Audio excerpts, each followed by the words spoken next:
estejam bem, certo? A tia Marciana deseja que vocês continuem com muita saúde e que Deus possa abençoar cada um de vocês, certo? Com muito amor, e eu estou com muita saudade de vocês, certo? Bom, vamos ver agora a nossa agenda de ciências. Bom, vocês já sabem, né, que essa semana é a semana dos trabalhos avaliativos. Então, os conteúdos que vai cair no trabalho avaliativo é sobre o ar e a exploração dos recursos naturais. Esses conteúdos já foram vistos por vocês e hoje nós vamos fazer uma pequena revisão abordando os principais pontos de cada um desses assuntos. Lembrando que na aula passada nós fizemos revisão sobre a exploração dos recursos naturais. Então, eu vou falar mais sobre o ar, nós vamos revisar mais sobre o ar e a exploração dos recursos naturais. Eu vou abordar algumas coisas, certo? Isso porque já foi feita a revisão na aula passada da exploração dos recursos naturais. Estão lembrados? Ótimo. Atividade, trabalho avaliativo, observação. Entregar no Colégio 21 Educar, o trabalho avaliativo, que tem 10 questões. Vocês podem imprimir esse trabalho e responder na própria folha do trabalho. E entregar nos dias 6 ou 7 de agosto, aí você vê qual é a melhor data, no horário de 8 às 12 horas, de 8 a meio-dia, nesses 2 dias aqui, você vê, certo? Aí a tia Regina vai estar lá para receber esses trabalhos, ok? Se não quiser imprimir para responder, você pode fazer uma folha de papel ofício ou almaço e entregar na escola, certo? Com capa e tudo. Mas se quiser imprimir o trabalho, pronto, dá certo também, ok? Então é isso, a gente está aqui, a tia vai apagar. Vamos começar pelo assunto, o conteúdo, o ar. Eu vou pedir para que vocês abram o livro de vocês na página 69. Vamos lá? Página 69. Essa agenda está disponível no site do colégio e na descrição desse vídeo. Bom, agora nós vamos abordar, né, esse conteúdo, o ar, certo? Bom, o ar, né, a camada que envolve o nosso planeta, né, a camada que envolve o planeta Terra, essa camada aqui, nós também damos o nome de atmosfera, né, que é a camada de ar. O ar, ele é composto por vários gases, certo? Vamos ver aqui. O ar, a composição do ar, ele é formado pelo gás nitrogênio, gás oxigênio, gás carbônico e também por vapor de água. A água, ela evapora, a água presente nos rios, nos lagos, nos mares, e também a água dos vegetais, através do processo da transpiração, essa água evapora, né? E também vai formar a nossa atmosfera. Então, essa aqui é a composição do ar. Tá? Todas essas informações no livro de vocês, certo? Tem um gráfico, né, que mostra aqui que desses gases aqui, o que tem maior quantidade é o gás nitrogênio, certo? Como vocês podem observar aqui, ok? E em menor quantidade é o gás carbônico, certo? Agora vamos para a página 70. Página 70. O ar em movimento, né? Bom, o ar em movimento recebe o nome de quê? Estão lembrando? Quando o ar está em movimento, ele recebe o nome de vento, né? O ar em movimento recebe o nome de vento. Página 70, ó. A mudança de temperatura faz o ar se movimentar. A movimentação do ar é chamada vento. Tem até uma experiência aqui com a vela, né? O ar quente que está embaixo, né, vai subir, né?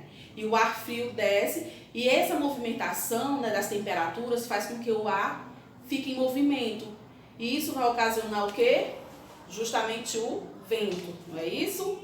Os ventos são muito úteis, né? Para quem precisa, né? Quando a gente coloca uma roupa, estende uma roupa, né, para secar, ele age, né? Soltando pipas, né? Também nós precisamos do vento. Na questão das florestas, né? O vento também é um agente que poliniza também, né? Levando, né, o pólen de uma flor para a outra, né? Ou então as sementes, né? O vento leva as sementes, então também ele é importante na natureza. Também os seres humanos precisam do vento, ó, na questão da energia elétrica, os moinhos, né? A força dos ventos, né, gera energia elétrica, mover barcos, a vela, moinhos, empinar pipas, praticar esportes. Então o vento tem as suas utilidades, né? Mas ele pode causar prejuízos, né? Dependendo da força desse vento, né? Pode causar vários tipos de desastres, né? Como os furacões, né? E aí, meninos, existem alguns aparelhos que servem para medir ou indicar a direção do vento, né? Que são muito importantes. Eles são muito importantes para alguns tipos de profissionais, certo? Página 71. Vamos ver aqui, ó. O anemômetro, ele mede a velocidade do vento, certo? Então, ele é muito importante para saber, né, como é que está essa velocidade.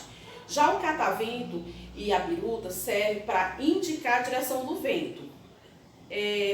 Quem precisa muito, né, para saber tudo isso, precisa desses instrumentos, né? Geralmente nos aeroportos tem, que é justamente para os pilotos precisam saber a direção do vento, né?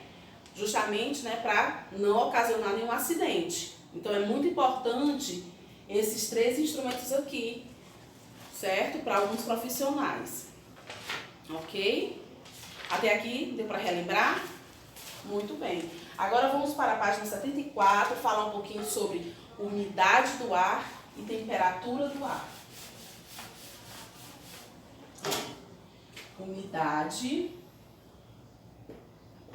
do ar e temperatura do ar.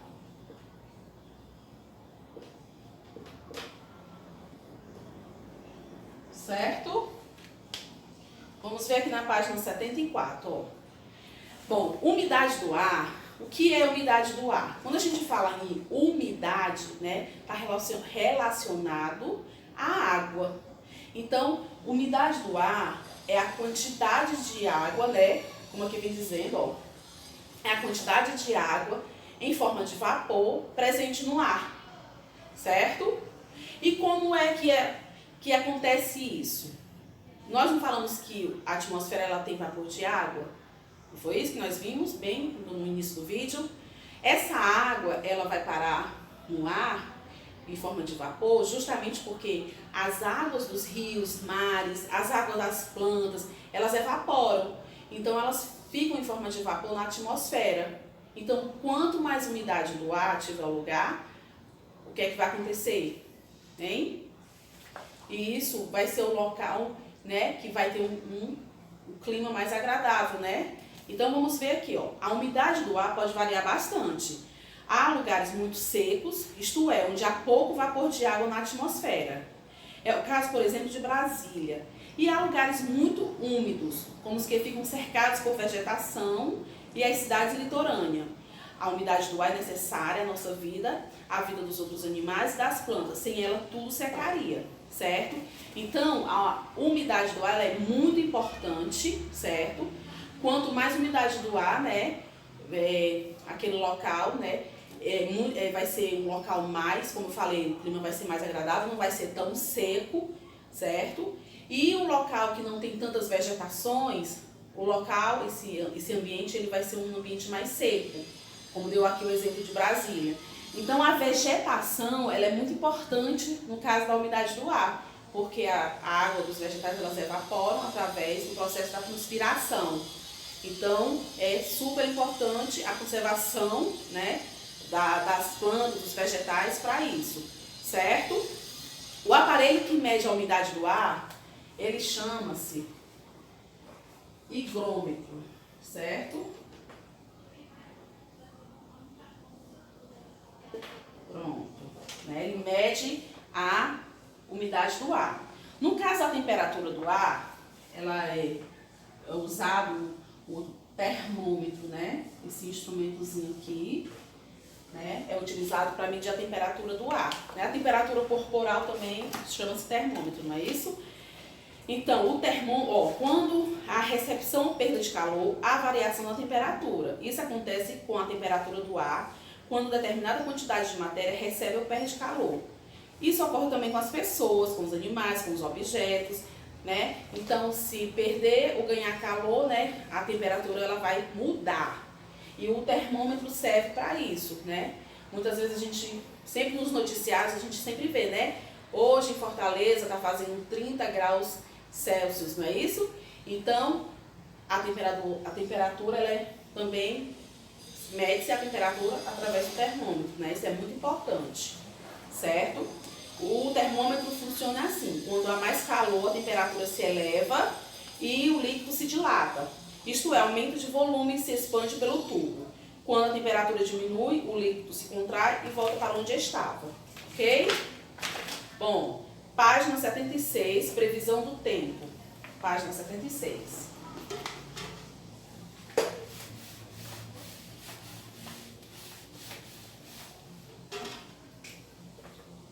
Página 76, né? Vamos falar aqui. Previsão do tempo. Vamos ver aqui. Bom, a previsão do tempo é prever como vai estar o dia, certo? A questão da temperatura, se vai chover, se o dia vai estar ensolarado, certo? A ciência que estuda as variações do tempo chama-se meteorologia, né? Os especialistas, os meteorologistas, eles observam através de satélites artificiais, radares, né? Então eles fazem essas observações e aí eles vão dar a previsão do tempo. Pode ser que aconteça ou não, né? Porque vai variar, o tempo vai variando, né? Muda, né? Vai mudando ali. Então eles vão observando e vão fazendo, a gente até assiste muito nos noticiários, né? Com relação às previsões do tempo. E ela é importante, a previsão do tempo ela é importante? Sim, ela é muito importante, né? Para quem? Para muitos trabalhadores, né? Para as pessoas que, como por exemplo os agricultores, as plantações, eles precisam saber como é que vai estar o tempo, se vai estar chuvoso, se vai estar ensolarado, para saber a época de plantar, né? A época da colheita, né? As pessoas que saem em embarcações para pescar, precisam saber como é que vai estar o tempo, né? Então é muito importante a previsão do tempo, ok, meninos? E na página seguinte fala de clima e tempo, né? Clima e tempo. Bom, clima e tempo tem diferenças, né? Porque o tempo é o que está acontecendo no momento. Hoje amanheceu, estava um sol, estava ensolarado pela manhã. Eu estou dando um exemplo. Quando foi a partir da tarde, mudou o tempo, começou a chover. Isso acontece muito, né? Então aqui eu estou falando de tempo, que é o que acontece no momento. Já clima não. O clima é o que vai acontecer ao longo período, né, naquele local. Por exemplo, o Ceará tem um clima semiárido, né, predominante. Existem outros climas no Ceará? Existe sim, mas o que predomina é o semiárido, né, no sertão. Então esse clima, para ser característico do Ceará, o semiárido, ele só foi caracterizado com esse clima a partir de longos períodos de observações, né, de chuvas, de sol. Então a partir dessas observações foi determinado que o clima predominante no Ceará é o clima semiárido, né, no sertão nordestino, a partir de observações. Então, clima e tempo tem essa diferença, certo? Ok? E a poluição do ar, né? A poluição do ar é uma coisa que acontece muito a partir das queimadas, né? Queimadas, as fumaças que saem de muitas indústrias, as fumaças que saem de alguns carros por conta dos combustíveis, né, que são utilizados. Então, a poluição do ar, ela atinge, né, muito o nosso meio ambiente, né, prejudicando, trazendo problemas também para as pessoas, como problemas respiratórios, né, também para os animais, certo? E aí tem algumas maneiras para diminuir essa poluição, ó. Não queimar lixo, não provocar fumaça, não promover queimadas em plantações, manter veículos com filtros limpos, colocar filtros nas chaminés das indústrias para também reter as impurezas, né? E também plantar árvores é uma atitude positiva contra a poluição e ajuda a preservar o meio ambiente. Proteger os oceanos também ajuda a diminuir a poluição do ar, pois as algas marinhas têm a capacidade de absorver grande quantidade de gás carbônico. É porque as queimadas, elas produzem o gás carbônico, né? E quando o gás carbônico se tiver em grandes quantidades na atmosfera, ele é um gás que vai poluir, né? Então, as águas têm que ser papel importante também. Então, proteger também as águas dos mares, né? Por conta das algas, é muito importante na questão da poluição, certo? Ok? Até aqui tudo bem? Deu para entender? Deu para relembrar sobre o ar? Ótimo, né? Depois vocês vão fazer leitura e estudar mais um pouquinho. Agora nós iremos ver a exploração dos recursos naturais. Ok, meninos? A exploração dos recursos naturais. Nós vamos falar um pouquinho sobre isso agora, certo? Página 79. Vamos lá? Vamos falar agora sobre a exploração dos recursos naturais.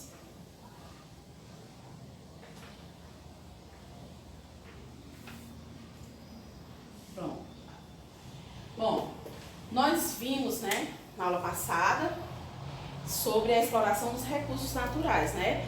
Que aqui nós temos alguns desses recursos, né? O carvão mineral e o petróleo, que foi o que nós vimos que tem no livro de vocês, né? Que são os principais recursos explorados, né? Que são muito utilizados. A madeira, a água, metais, pedras, areia e argila e também o solo, certo? Bom, os recursos naturais, como a gente já sabe, antigamente as pessoas, né, elas utilizavam, é muito semelhante com os povos indígenas, né, as pessoas antigas, porque os primeiros habitantes, né, eles utilizavam os recursos naturais somente para a sobrevivência. E os povos indígenas, né, que vivem nas florestas, eles também só retiram da natureza aquilo que eles precisam para sobreviver. Então é muito parecido, né? Então, a exploração dos recursos naturais atualmente, ela tem uma grande proporção, justamente porque o número de pessoas nos lugares aumentou bastante e com isso as necessidades aumentaram, né? A exploração aumentou também por conta disso. É importante essa exploração dos recursos naturais? Sim, claro que é, né? Nós precisamos desses recursos, mas nós precisamos ter consciência, tem que ter um planejamento, tem que ter uma fiscalização dos órgãos competentes na exploração desses recursos naturais, como por exemplo, a madeira. A madeira, nós utilizamos a madeira, sim, para fazer construções, para construir móveis, mas aí o que está acontecendo? Uma devastação, a floresta amazônica.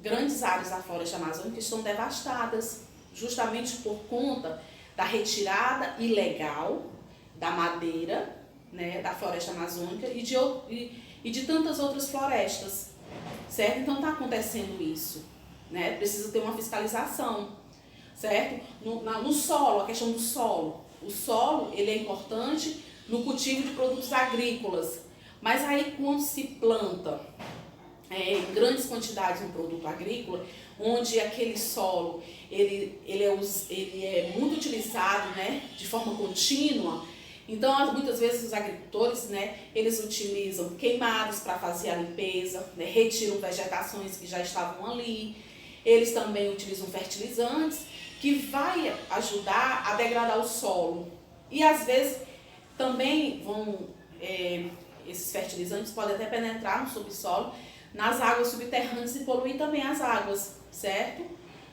Então tem que ter muito cuidado também, certo? Tem que ter muito cuidado, tem que ter uma fiscalização muito grande em cima dessa exploração dos recursos naturais. tem que ter uma prática sustentável, né? Para que o amanhã não falte, certo? Então, o reflorestamento, ele é importante na questão de áreas devastadas por conta da retirada da madeira.